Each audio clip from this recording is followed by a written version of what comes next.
Hello दोस्तों, मैं सचिन अरोड़ा एक बार फिर से आप सभी लोगों का स्वागत करता हूं अरोड़ा एजुकेटर के इस ऑफिशियल यूट्यूब प्लेटफॉर्म पे। कैसे हैं आप सब? So I hope you all are doing great. आप सब बहुत बढ़िया होंगे। अगेन आज के सेशन में हम लोग कनेक्ट हो चुके हैं बेस्ट 40 क्वेश्चंस को डिस्कस करने के लिए। डे 5 है।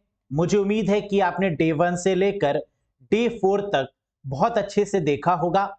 साथ ही साथ इंपॉर्टेंट पॉइंट्स के नोट्स भी बना रहे होंगे। जैसे ही आप क्वेश्चन को पढ़ें, वहां आपको कुछ नया लगता है तो उसको लिख जरूर लें कॉपी में कि सचिन सर ने इस क्वेश्चन के रिगार्डिंग ये पॉइंट बताए हैं, जिससे कि एग्जामिनेशन में बार बार आपको वीडियोस देखने की रिक्वायरमेंट ना हो और बहुत तेजी के साथ आप इसको रिवाइज भी कर पाए। अपने नोट्स तो अपने नोट्स ही होते हैं, है ना। तो एग्जाम में नोट्स का बहुत फायदा होता है, क्योंकि कई बार हम डायरेक्टली लिंक कर पाते हैं कि ये पॉइंट हमने किस पेज पर लिखा है, ये पॉइंट हमने कहां पर लिखा था, किस लाइन में लिखा था। तो कई बार हमारे सेंस जुड़ जाते हैं और हमारा आंसर सही हो जाता है। तो चलिए अगेन आज डिस्कस करेंगे बेस्ट 40 क्वेश्चंस पर, और आउट ऑफ 40 आपने कितना स्कोर किया मुझे कमेंट करके जरूर बताइएगा। आईबीपीएस आरआरबी पीओ क्लर्क में कंप्यूटर का लेवल बहुत आसान नहीं होता, बहुत टफ भी नहीं होता। अगर आप अच्छे से प्रैक्टिस कर रहे हैं तो नो डाउट 35 प्लस स्कोर किया जा सकता है। तो आइए गाइस डिस्कस करते हैं इन बेस्ट 40 क्वेश्चंस पे, और यहां से आपको यह भी एनालिसिस होगी कि आपका अपना लेवल क्या है।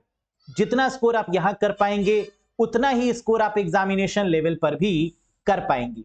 Let's get started guys.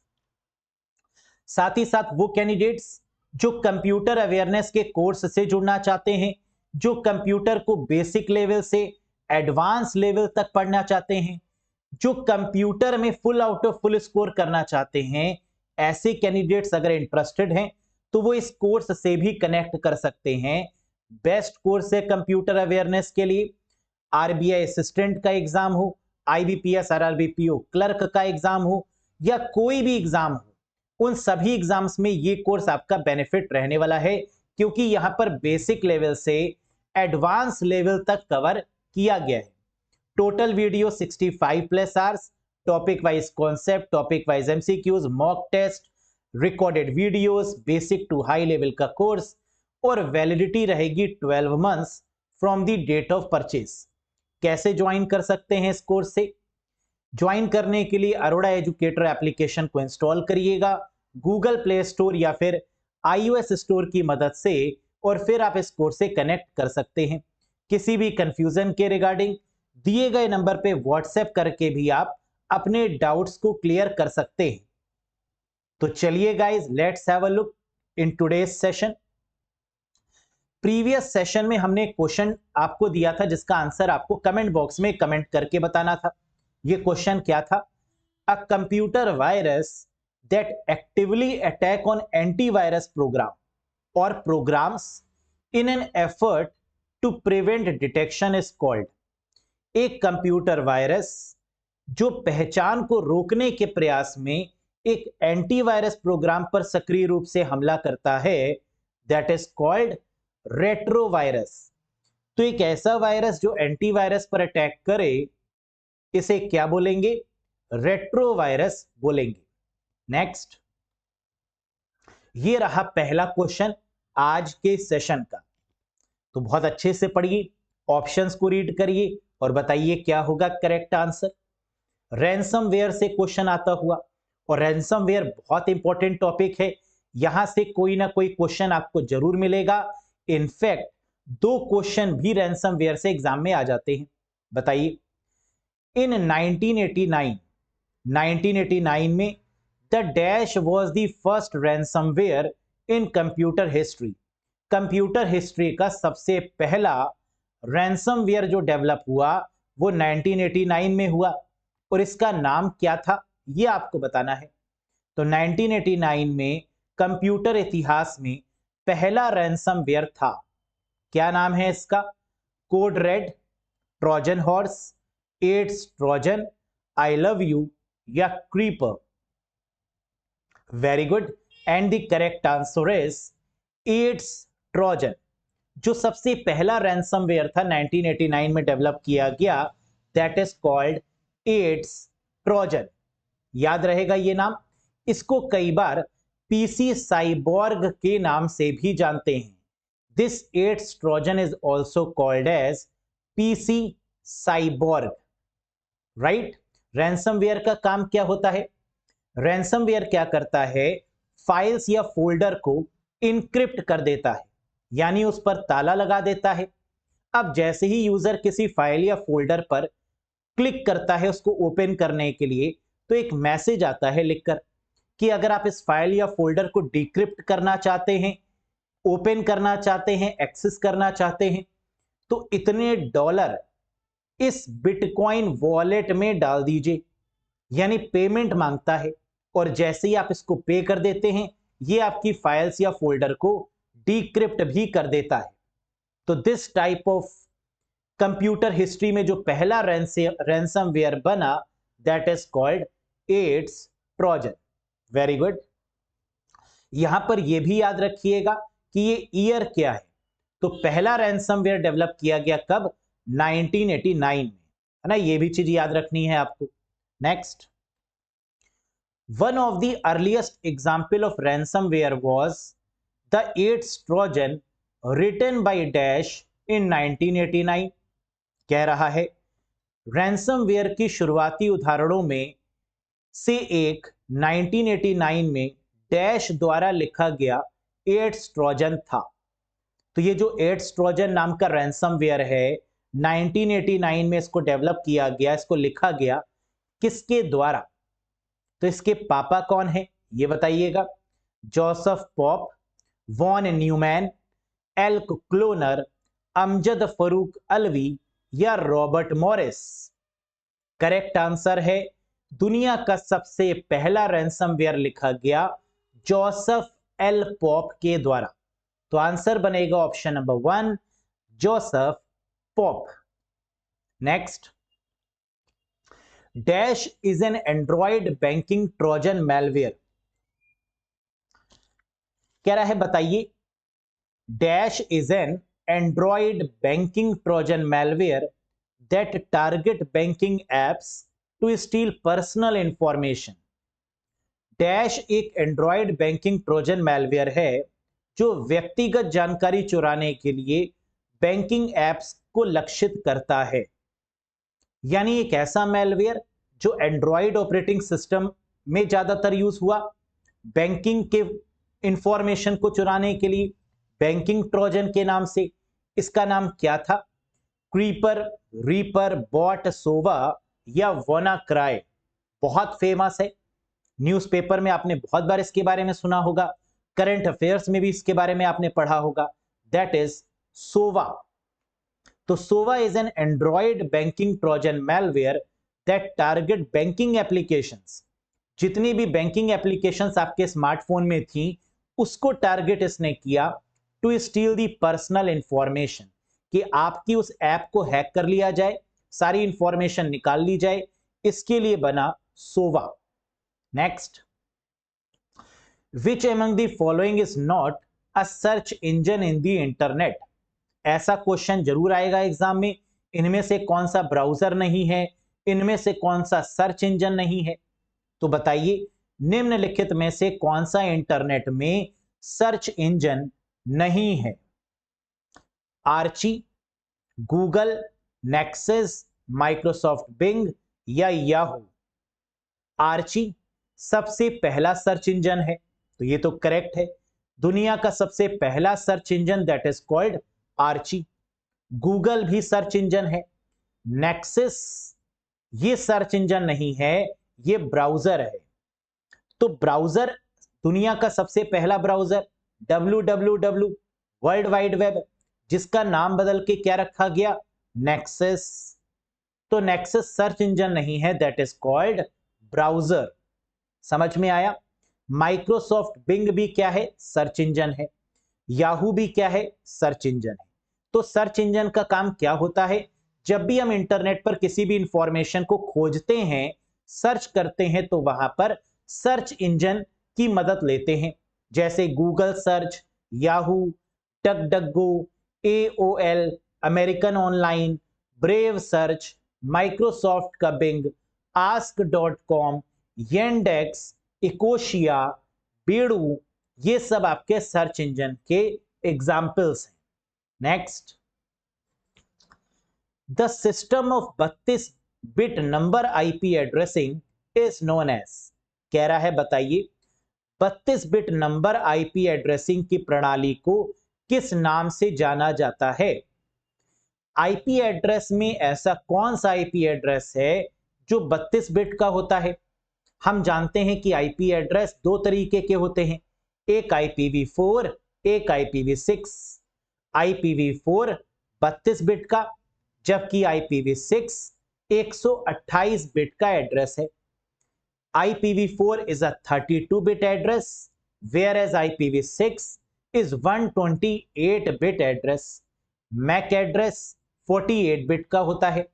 तो इसका मतलब यहां पर जो आंसर आपका बनेगा that is IPv4, that indicates 32-बिट नंबर। क्या ये बात समझ में आई आपको? अब ये जो IPv4 होता है ये कितने ऑक्टेट में डिवाइडेड होता है? 4 ऑक्टेट में। 3 पीरियड होते हैं जिसको डॉट बोलते हैं और 4 ऑक्टेट होते हैं। हर एक ऑक्टेट 8 बिट की होती है। कितने बिट की? 8। तभी तो 8 4 जा क्या होगा? 32। तो 8 4 जा 32 मींस हर एक ऑक्टेट कितने बिट की होगी? 8 बिट की। Very good. Next, integrated circuit were used in which generation of computer. Integrated circuit का प्रयोग किस पीढ़ी के कंप्यूटर में किया गया था?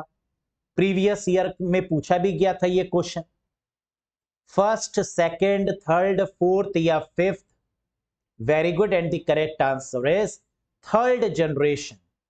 इंटीग्रेटेड सर्किट जिसको आईसी बोलते हैं, जिसको चिप बोला जाता है, इसका इस्तेमाल थर्ड जनरेशन में किया गया था। फर्स्ट जनरेशन में क्या यूज किया गया? Vacuum tubes. सेकंड में ट्रांजिस्टर्स। थर्ड में इंटीग्रेटेड सर्किट। फोर्थ में very large scale integrated circuit. और फिफ्थ जनरेशन में ultra large scale integrated circuit. Next, MIME allows the dash data to be sent through SMTP।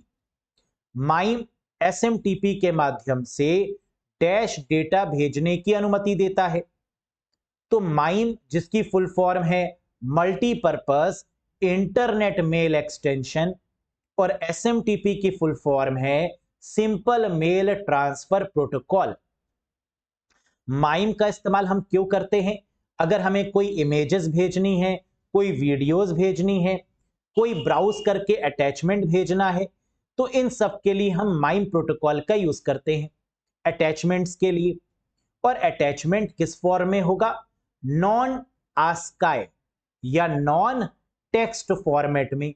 तो ये text format में नहीं होता, that is called non text या फिर नॉन आस्काई। तो करेक्ट आंसर होगा ऑप्शन नंबर 3। आस्काई की फुल फॉर्म है American standard code for information interchange. American standard code for information interchange. Next, what is the maximum limit of available worksheet function in MS Excel? MS Excel में उपलब्ध worksheet कार्यों की अधिकतम सीमा क्या है? बताइए। 141 फंक्शंस, 231 फंक्शंस, 341 फंक्शंस, 421 या 561? तो MS Excel में मैक्सिमम लिमिट वर्कशीट फंक्शंस की कितनी है? And the correct answer is 341 worksheet functions. तो टोटल वर्कशीट में फंक्शन कितने ऐड किए जा सकते हैं? 341। क्लियर है? Option number 3। Next, question number 9, what is the shortcut key for the central alignment of a line और text in MS office software? MS office software में लाइन या टेक्स्ट के सेंट्रल अलाइनमेंट के लिए शॉर्टकट की कौन सी है? सेंटर अलाइन करने का मतलब बीच में। हम लोग के पास अलाइनमेंट कितने होते हैं? राइट, लेफ्ट, सेंटर और जस्टिफाई, यानी 4 तरीके के। और सेंटर अलाइनमेंट की शॉर्टकट की क्या है?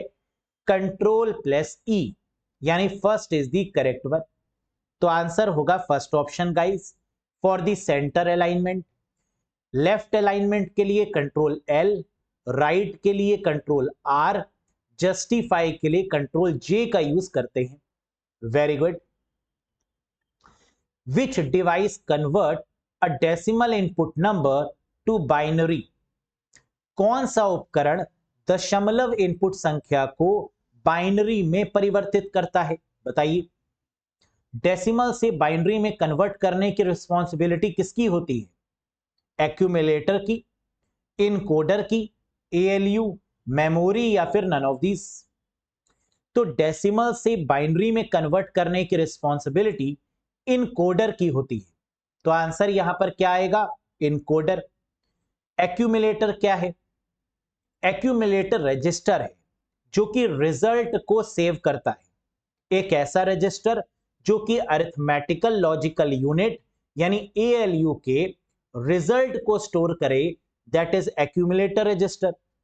एएलयू क्या है? ये सीपीयू का वो हिस्सा है जो कैलकुलेशन करता है, जो अरिथमेटिकल लॉजिकल फंक्शंस को परफॉर्म करता है।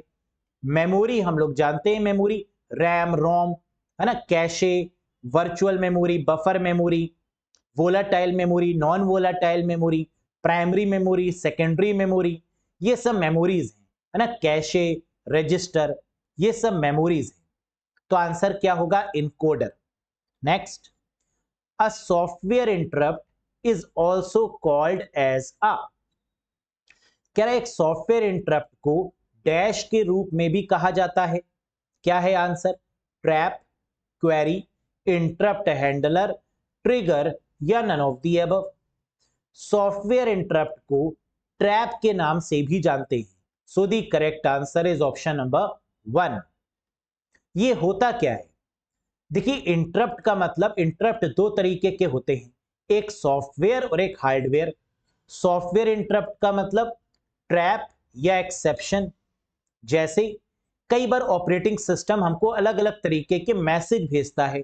जैसे आपका कंप्यूटर रिस्क में है, आपके कंप्यूटर में वायरस हो सकता है, स्कैन कर लीजिए, बैटरी कम हो रही है, चार्ज कर लीजिए। ऐसे कई सारे मैसेजेस ऑपरेटिंग सिस्टम जनरेट करता है। तो ये क्या कहलाता है? इंटरप्ट, या ये क्या कहलाता है? ट्रैप। वैसे ही कई बार हार्डवेयर फेलियर होने से पहले हार्डवेयर भी आपको अलर्ट देता है कि हो सकता है कि प्रोसेसर क्या हो गया, फुल हो गया है, सीपीयू की जो कैपेसिटी है ना, वो अच्छी नहीं आ रही है, सीपीयू की परफॉर्मेंस बेटर नहीं है, कंप्यूटर क्रैश हो सकता है, मेमोरी फुल हो चुकी है। ऐसे मैसेजेस कई बार हार्डवेयर भी देता है। तो इन मैसेजेस को क्या बोलते हैं guys? These are called polling या वेक्टर्ड। हार्डवेयर जो मैसेज देता है, जो इंटरप्ट देता है, दैट इज कॉल्ड पोलिंग या वेक्टर्ड। सॉफ्टवेयर जो हमें वार्निंग, मैसेज या इंटरप्ट देता है, दैट इज कॉल्ड ट्रैप या एक्सेप्शन। समझ में आया? तो वार्निंग बोला जाता है एक तरीके से इंटरप्ट को कि देख लीजिए ये होने वाला है, ये हो सकता है। Right, very good. In MS Excel 2021 the shortcut key to apply or remove strike through is? MS Excel 2021 में स्ट्राइक थ्रू लगाने या हटाने की शॉर्टकट की क्या है? हम जानते हैं MS वर्ड में, एक्सेल में, पावर पॉइंट में हर जगह पर स्ट्राइक थ्रू का यूज कर सकते हैं। और इसको लगाने और हटाने की शॉर्टकट की है Ctrl+5, यानी ऑप्शन नंबर 2। स्ट्राइक थ्रू क्या होता है? जब हम टेक्स्ट लिखते हैं और उस पर कट साइन बना देते हैं, है ना, तो इसको बोला जाता है दैट इज स्ट्राइक थ्रू। और इसको लगाने या हटाने की शॉर्टकट की Ctrl+5 है। Next, the deleted mail in Gmail account goes in which folder? Gmail account में डिलीट किया हुआ मेल किस फोल्डर में जाता है? जब भी हम किसी भी मेल को डिलीट करते हैं वो कहां चला जाता है गाइस? ट्रैश में। कहां जाता है? ट्रैश में। तो आंसर क्या होगा? That is option number 1। और ट्रैश में वो मेल कितने टाइम तक रहता है? 30 दिन तक, 30 डेज तक। अगर 30 डेज के अंदर अंदर हमने इस मेल को रिकवर नहीं किया ट्रैश से, तो वो फिर हमारे मेल को अलविदा कह देगा और फिर वो परमानेंट क्या हो जाएगा? डिलीट हो जाएगा। तो sir the deleted mail in Gmail account goes in which folder of the mail? तो आंसर है ट्रैश फोल्डर। कितने दिन तक ट्रैश फोल्डर में रुकेगा? 30 डेज। और 30 डेज के बाद ट्रैश फोल्डर को बाय बाय कहकर वो मेल परमानेंट डिलीट हो जाएगा। Very good. IPv6 does not use dash type of address. IPv6 dash प्रकार के पते का उपयोग नहीं करता है। किस तरीके का एड्रेस सपोर्ट नहीं करता IPv6? Broadcast, multicast, anycast, unicast या all of these? Correct answer है ब्रॉडकास्टिंग। IPv6 मल्टीकास्टिंग करता है, एनीकास्टिंग भी करता है, यूनिकास्टिंग भी करता है, लेकिन ब्रॉडकास्ट नहीं करता। तो आंसर क्या होगा? That will never be broadcast. IPv6 128 bit का एड्रेस है जिसे हेक्साडेसिमल के फॉर्मेट में लिखा जाता है। किस फॉर्मेट में? हेक्साडेसिमल फॉर्मेट में। मैक एड्रेस को भी किस में लिखते हैं? हेक्साडेसिमल में। ठीक है, next. To create a paragraph break in MS Word 365 which key is used? MS Word 365 में पैराग्राफ को ब्रेक करने के लिए किस कुंजी का प्रयोग किया जाता है? पैराग्राफ को ब्रेक करना है तो क्या करेंगे? एंटर, एस्केप, टैब, शिफ्ट या ऑल ऑफ दीज? बिल्कुल सही करेक्ट आंसर होगा एंटर का इस्तेमाल करेंगे। अगर हमें पैराग्राफ ब्रेक करना है तो सिर्फ क्या कर देंगे? एंटर प्रेस कर देंगे और पैराग्राफ ब्रेक हो जाएगा। लाइन ब्रेक करनी है तो शिफ्ट के साथ एंटर करेंगे। ठीक, तो लाइन ब्रेक के केस में क्या होगा? शिफ्ट के साथ एंटर। पैराग्राफ ब्रेक में क्या होगा? सिर्फ एंटर। समझ में आ गई? Very good. Routers operate at which layer? कह रहा है राउटर किस लेयर पर काम करता है? बताइए, राउटर का काम है क्या? राउटर का काम है पैकेट्स को सोर्स से डेस्टिनेशन तक पहुंचाना। जो भी इंटरनेट पर पैकेट्स हैं उनको सोर्स से लेकर डेस्टिनेशन तक कनेक्ट करना, ये काम होता है गाइस किसका? राउटर का। और राउटर OSI मॉडल में नेटवर्क लेयर पर काम करता है। सो the correct answer is option number 1। Physical layer पर हब और रिपीटर काम करता है। डेटा लिंक लेयर पर स्विच और ब्रिज काम करता है। नेटवर्क लेयर पर राउटर काम करता है। समझ में आया? Very good. It is a free, open source and widely used by large community to create presentation. यह एक स्वतंत्र ओपन सोर्स है और बड़े समुदाय द्वारा प्रस्तुतिकरण यानी प्रेजेंटेशन बनाने के लिए व्यापक रूप से उपयोग किया जाता है। क्या MS power point open source है? नहीं, ये फ्री नहीं है, पेड है। इम्प्रेस, जी हां, लिब्रा ऑफिस का इम्प्रेस ये प्रेजेंटेशन के लिए यूज किया जाता है जो कि ओपन सोर्स है। तो करेक्ट आंसर होगा लिब्रा ऑफिस द्वारा डेवलप किया गया open source presentation software, that is impress. This one. Very good. Next. Which of the following keys can be used to insert a new worksheet in MS Excel workbook? कह रहा है बताइए ऐसी कौन सी की है यानी शॉर्टकट की है जिसके द्वारा MS Excel में नई वर्कशीट को इंसर्ट किया जा सकता है वर्कबुक में। MS Excel वर्कबुक में एक नई वर्कशीट डालने के लिए निम्न में से किस कुंजी का उपयोग किया जाता है ना? बहुत सारी शीट्स हम ऐड कर सकते हैं, sheet 1, sheet 2, sheet 3, sheet 4 and so on. ये कितनी शीट हम ऐड कर सकते हैं? वैसे तो इसकी कोई लिमिट नहीं है, लेकिन 255 शीट्स को मैक्सिमम ऐड किया जा सकता है लेटेस्ट वर्जन में, और इसको ऐड करने की शॉर्टकट की है शिफ्ट F11, यानी option number 4 is the valid one. समझ में आया? Great. Question number 19, in MS Excel 365 what is the range of font size supported now? MS Excel 365 में अब समर्थित फॉन्ट आकार की सीमा क्या हो गई है? तो MS Excel में जो फॉन्ट का साइज है वो मिनिमम 1 है और मैक्सिमम 409 है, यानी करेक्ट आंसर होगा 1 से लेकर 409, that is the valid one. तो ऑप्शन नंबर 1 होगा correct answer guys. Very good. Next, how many by default sheets are there in MS Excel 365? MS Excel 365 में बाय डिफॉल्ट रूप से कितनी शीट होती हैं?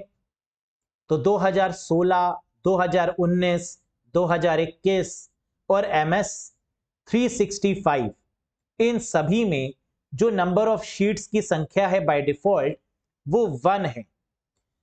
2016 से पहले जो शीट्स की संख्या थी वो 3 थी। तो ओल्ड वाले वर्जन में 3 वर्कशीट्स और नए वाले वर्जन में बाय डिफॉल्ट 1 वर्कशीट होगा। तो करेक्ट आंसर क्या है guys?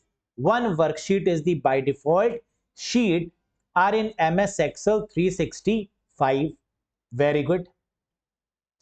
Which OSI layer uses a modem? कौन सी OSI परत एक मॉडम का उपयोग करती है? OSI मतलब ओपन सिस्टम इंटरकनेक्शन, ISO के द्वारा डेवलप किया गया मॉडल, 1984 में आया। तो OSI मॉडल की अगर हम बात करें तो यहां पर मॉडम किस लेयर में यूज होता है? मॉडम मतलब modulator and demodulator. Telephone lines में मॉडम का इस्तेमाल किया जाता है, जो स्लोएस्ट डिवाइस है। कैसी डिवाइस है? स्लोएस्ट। इसको DSL कनेक्शन के नाम से भी जानते हैं। डिजिटल सब्सक्राइबर लाइन में मॉडम का इस्तेमाल किया जाता है।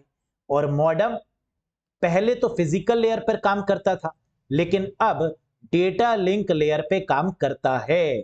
तो करेक्ट आंसर क्या होगा इसका? Data link layer. ये क्वेश्चन काफी इंपॉर्टेंट है, IBPS में कई बार पूछा गया है कि मॉडम किस लेयर पे काम करता है। तो अब आंसर क्या होगा? Data link layer, which is the second layer of the OSI model. क्योंकि मॉडम मैक एड्रेस का यूज करता है और मैक एड्रेस किसमें है? डेटा लिंक लेयर में। तो आंसर क्या होगा? Second layer of the OSI model, that is data link layer, जो एरर कंट्रोल और फ्लो कंट्रोल को भी मेंटेन करती है। तो एरर को कंट्रोल करने के लिए या डेटा के फ्लो को कंट्रोल करने के लिए डेटा लिंक लेयर ही यूज की जाती है। Very good. Which of these rendering engine is used by Chrome web browser? Google Chrome में किस रेंडरिंग इंजन का यूज होता है? इनमें से कौन सा rendering engine Chrome web browser द्वारा उपयोग किया जाता है? रेंडरिंग इंजन का काम क्या होता है? जितने भी ब्राउजर हैं, चाहे इंटरनेट एक्सप्लोरर है, गूगल क्रोम है, मोजिला फायरफॉक्स है, एज है, सफारी है, ये सभी ब्राउजर रेंडरिंग इंजन का यूज करते हैं। और इसी की मदद से जितने भी ब्राउजर हैं वो सर्वर से कनेक्ट हो पाते हैं और अपनी वर्किंग कर पाते हैं। तो यहां पर पूछ रहा है कि गूगल क्रोम किस रेंडरिंग इंजन का यूज करता है? आंसर है ब्लिंक।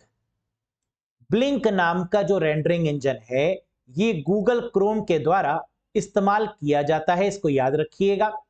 ये क्वेश्चन उल्टा भी पूछ लेते हैं कि ब्लिंक रेंडरिंग इंजन का इस्तेमाल किस में करते हैं?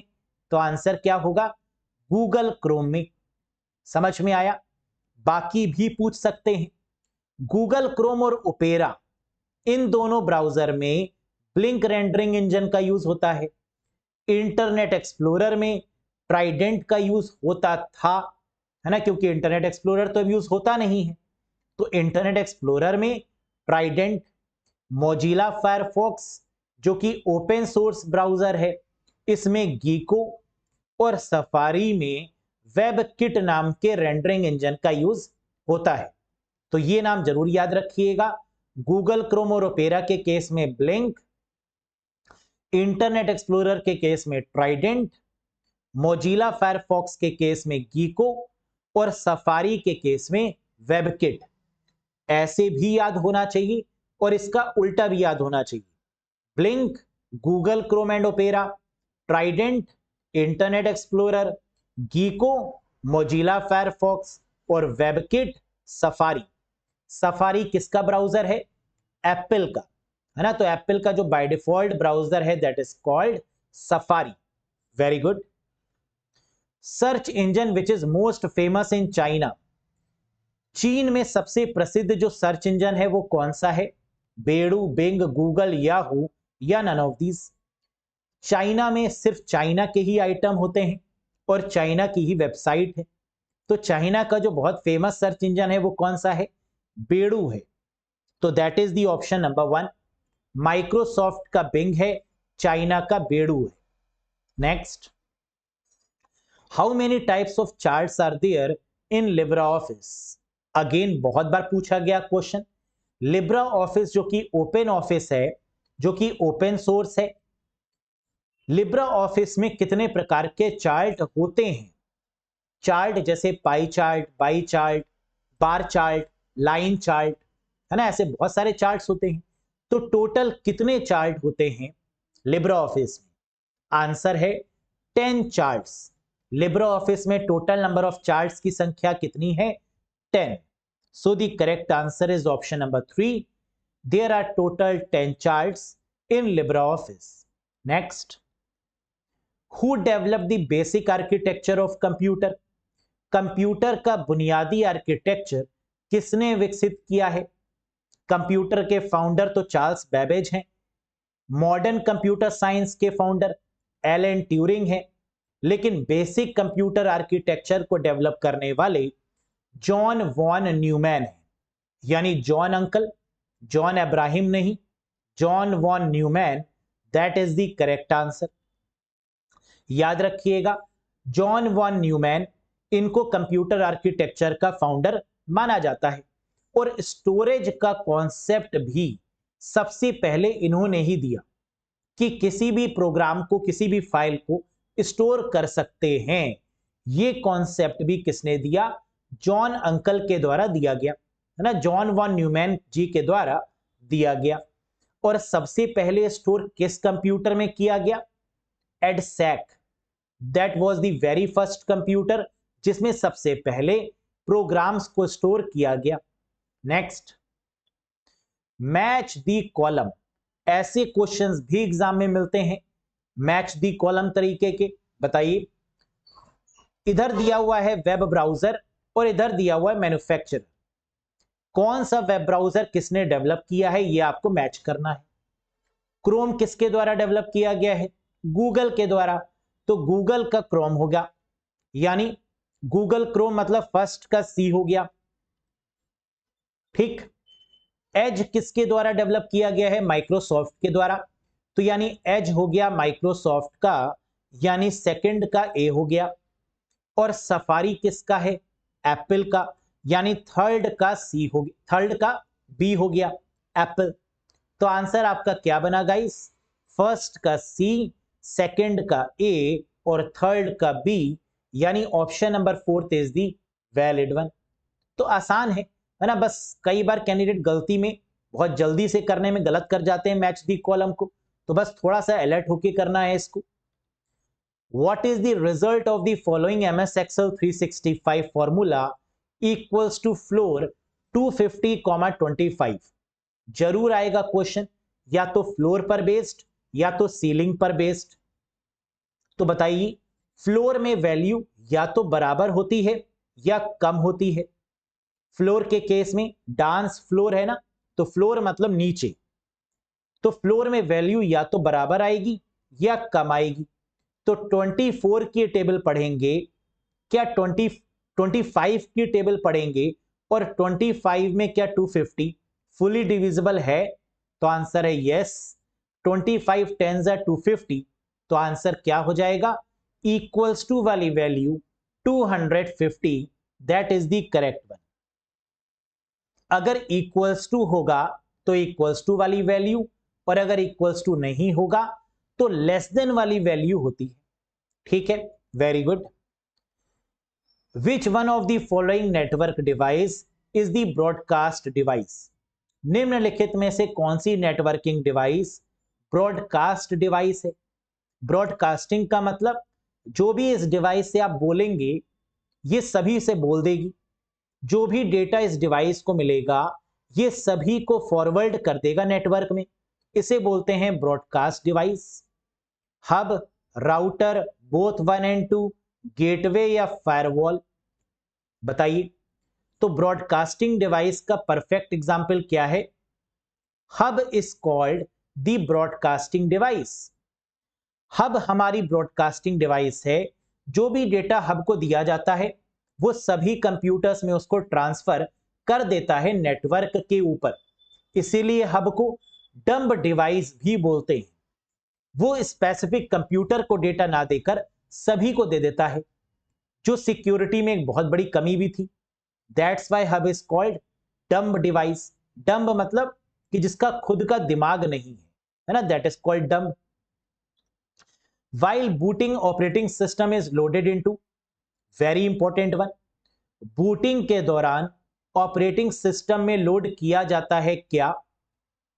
While booting, बूटिंग के दौरान ऑपरेटिंग सिस्टम किसमें लोड किया जाता है? रोम में, हार्ड डिस्क में, रैम में, कैशे में या बायोस में?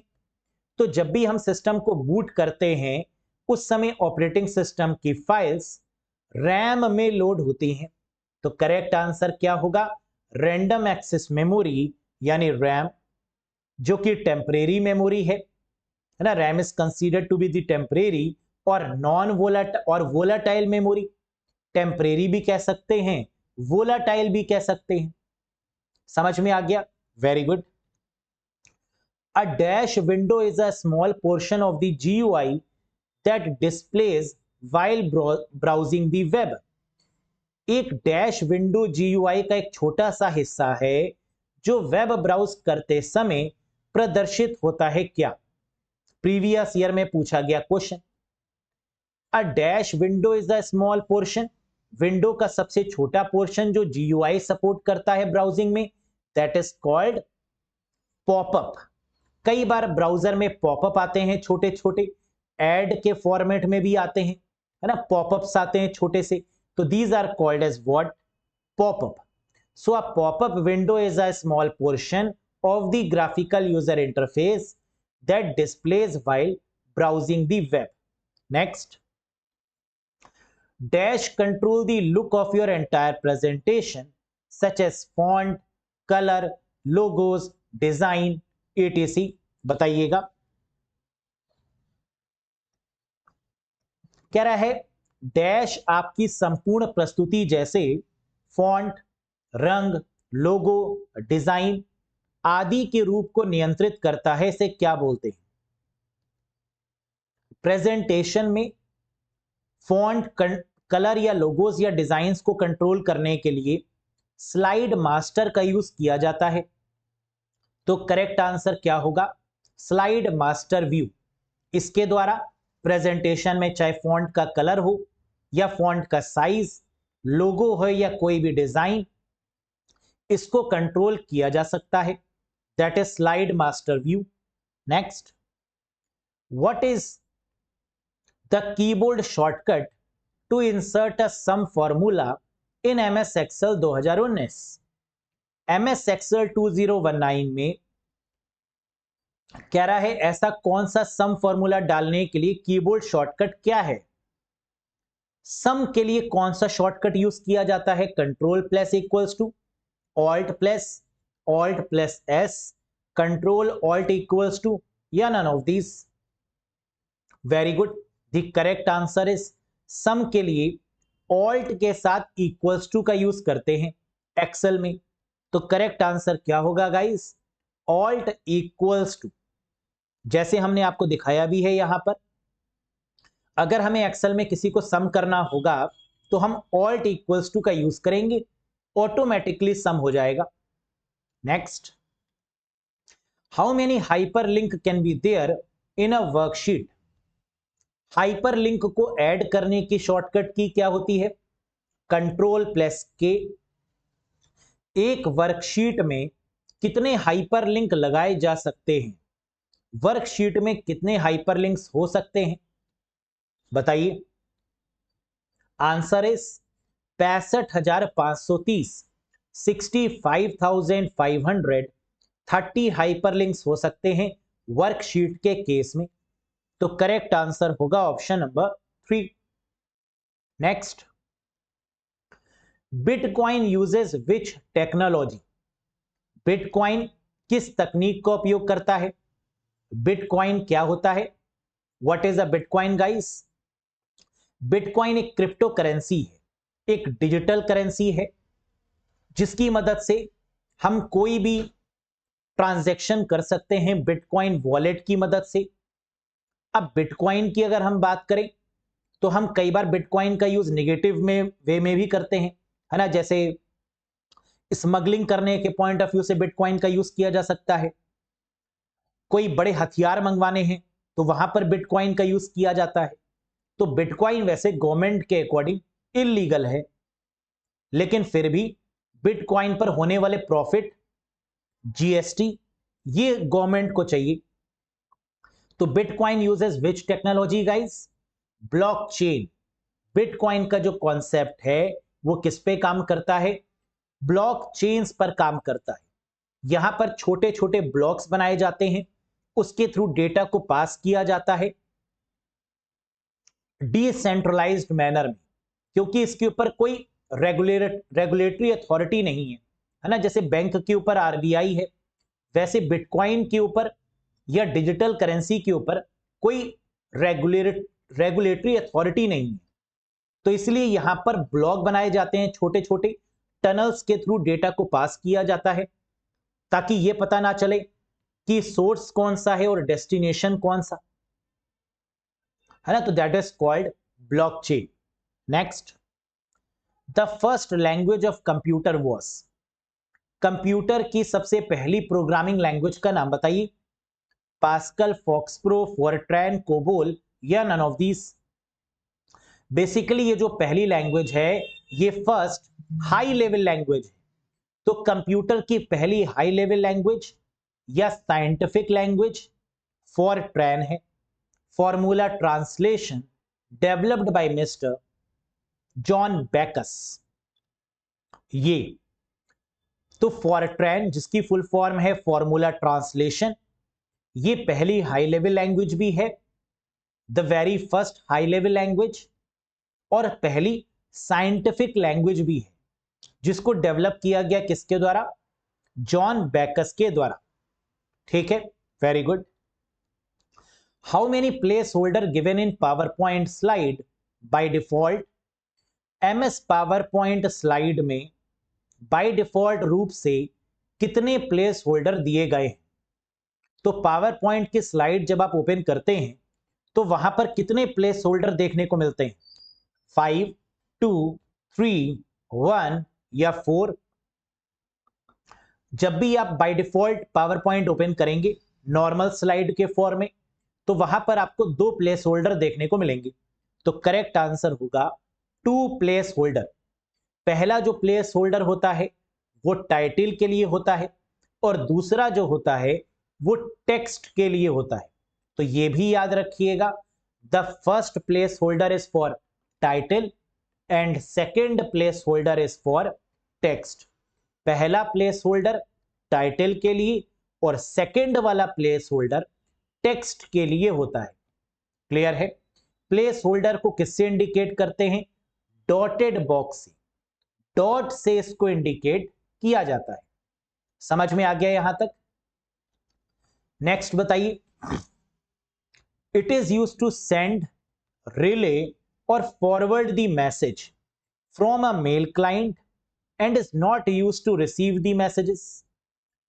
कह रहा है इसका इस्तेमाल इसका उपयोग मेल क्लाइंट से संदेश भेजने, रिले करने या अग्रेषित करने के लिए किया जाता है और संदेशों को प्राप्त करने के लिए उपयोग नहीं किया जाता है।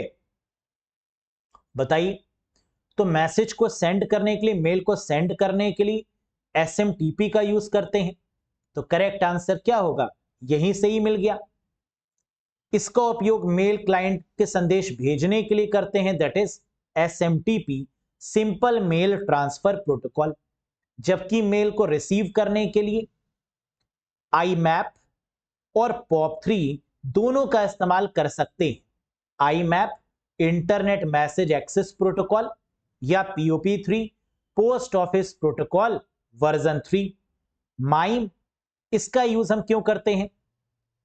ब्राउज करने के लिए, नॉन अस्काई मैनर में चीजों को लिखने के लिए, या नॉन अस्काई मोड से फाइल्स, वीडियोस, इमेजेस को अटैच करने के लिए, जिसको नॉन टेक्स्ट भी बोलते हैं।